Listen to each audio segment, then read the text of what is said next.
प्रियमिष्टदेवं नमामि सोमेश्वरं स्वतन्त्रम् उमापतिं तं विजयं नमामि नमामि विघ्नेश्वरनन्दिनाथं पुत्रप्रियं तैशिरसा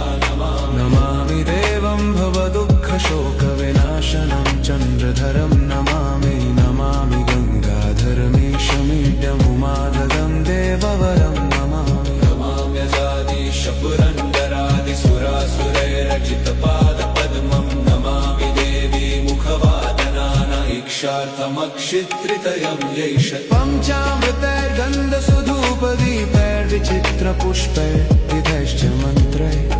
अन्नप्रकारैः सकलोपचारैः